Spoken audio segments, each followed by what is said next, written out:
Bonjour à tous, c'est Goran pour Studio Sport. Depuis la sortie du DJI R2S que voilà, vous avez été quand même assez nombreux sur les réseaux sociaux et sur notre dernière vidéo à nous poser des questions concernant la lutte de ce petit drone. Comme avec le Mavic 2 Pro, quand vous allez filmer avec le profil le plus flat, le D-Log M, vous allez avoir une image assez grise, très peu contrastée et vous allez évidemment vouloir remédier à ce problème.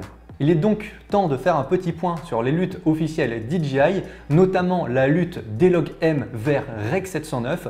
On va se faire donc un petit point sur qu'est-ce qu'une lutte, en quoi c'est important, où trouver les luttes officielles DJI qui vont corriger l'espace colorimétrique de votre machine.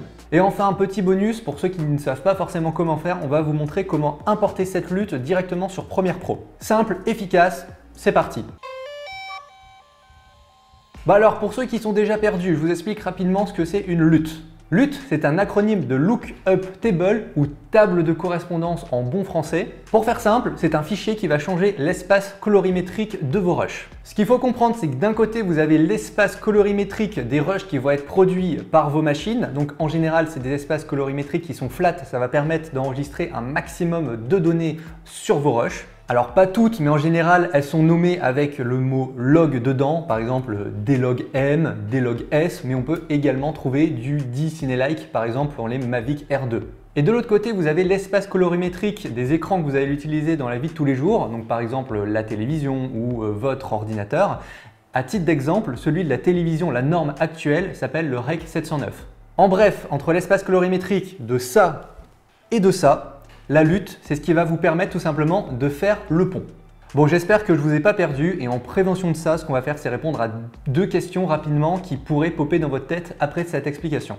Pourquoi, tout simplement, vous ne pourriez pas filmer directement en Rec 709 pour éviter cette étape? Techniquement, c'est ce que vous faites déjà tous les jours quand vous filmez par exemple avec votre smartphone, votre téléphone portable. C'est cool, vous filmez, vous pouvez mettre directement sur internet. Le problème avec ça, c'est que si vous avez un peu l'âme créative et que vous voulez vraiment avoir la main sur la post-production de vos rushs et de faire un étalonnage comme vous le souhaitez, ça va être très limité justement en passant par ce processus parce que vous allez perdre énormément d'informations en filmant directement avec l'espace colorimétrique des écrans sur lesquels vous voulez diffuser. Deuxième question, pourquoi utiliser une lutte et ne pas directement étalonner vos rushs flat?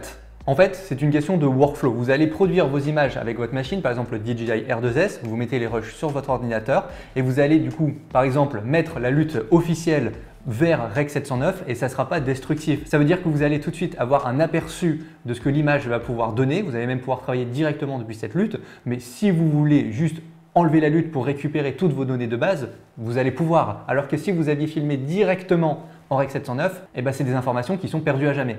Du coup, vous allez poser votre lutte, adaptée bien sûr, sur vos rushs en post-production. Celles-ci seront alors adaptées dans la norme Rec 709 télévision et vous allez pouvoir faire un étalonnage plus précis et plus satisfaisant très rapidement.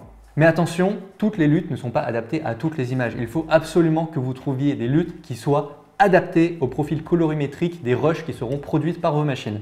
Alors du coup, concernant le DJI R2S, où est-ce qu'on trouve cette fameuse lutte D-Log M vers Rec 709? Alors on vous a un peu mâché le travail. En description de cette vidéo, vous trouverez en premier lieu directement la lutte en question. Pour ceux qui ne sont pas trop confiants, on vous met en second lieu la page du site officiel DJI qui met en avant cette lutte.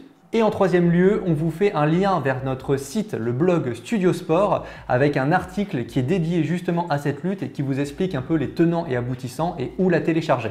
Félicitations, vous avez enfin le fameux fichier .cube sur votre ordinateur, mais maintenant que vous l'avez, comment on fait pour l'importer sur Premiere Pro et transformer vos super rushs? Et c'est ce qu'on va voir tout de suite. Je suis actuellement sur mon Premiere Pro. Comme vous pouvez peut-être le voir sur ma timeline, j'ai mis un rush de DJI R2S. C'est un des rushs qu'on avait filmé pour une de nos précédentes vidéos. Donc comme vous pouvez le voir, les images sont quand même assez ternes, assez flat, tout simplement parce que ce sont des images qui ont été filmées avec le profil colorimétrique D-Log M. Ce que vous allez faire dans un premier temps, si ce n'est pas déjà fait, vous allez aller dans Fenêtre et sélectionner Couleur Lumétrie. Ça va vous ouvrir le panneau que vous pouvez voir actuellement sur la droite de votre écran. Vous allez ensuite sélectionner votre rush sur votre timeline et comme vous pouvez le voir ici, il y a un effet qui s'appelle correction de base avec lutte en entrée. Vous allez sélectionner le petit panneau défilant et aller dans Parcourir. Ensuite, tout ce que vous avez à faire, c'est aller chercher votre fichier .cube que vous avez téléchargé précédemment. Il est là, le DLogM to Rec 709, et vous allez faire ouvrir. Et voilà, l'effet il est immédiat. Comme vous pouvez voir, il n'y a pas photo. Les rushs sont maintenant, je ne vais pas dire pétants, mais ils sont distribuables immédiatement en ligne. Ça a transformé les rushs en espace colorimétrique DLogM vers du Rec 709.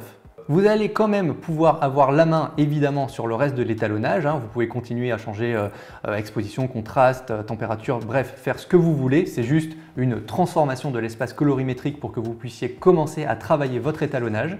Et petit point important, comme je vous le disais précédemment, il faut absolument que vous trouviez les bonnes luttes à chaque fois. Regardez, à titre d'exemple, je vais mettre une lutte totalement random que j'ai sur mon Adobe, donc Arri Universal HD. Et voilà, comme vous pouvez voir, alors attention, je ne critique pas l'aspect artistique de ce que vous voulez faire en étalonnage. Bien sûr que vous allez pouvoir éventuellement en faire des choses, mais c'est juste, ce n'est pas la lutte qui est adaptée. Et voilà, entre toutes les vidéos qu'on a fait précédemment sur les fiches techniques, les comparatifs par rapport au DJI R2S, maintenant vous savez même comment transformer l'espace colorimétrique de vos rushs facilement. Si vous avez la moindre question, encore une fois, soit sur le DJI R2S, soit sur les luttes qui sont applicables à cette machine, surtout n'hésitez pas à les poser en commentaire, vous commencez à avoir l'habitude, on répond toujours à vos questions. Et n'oubliez pas, les liens pour télécharger la lutte, plus les liens pour aller sur Studio Sport, mais également le site DJI, tout est en description. D'ailleurs, j'en profite, vous avez été quand même assez nombreux à télécharger le gros dossier sur la précédente vidéo avec tous les rushs comparatifs avec le Mavic 2 Pro, le DJI R2S et le Mavic R2. Ça fait plaisir, merci. C'était Goran pour Studio Sport, à bientôt.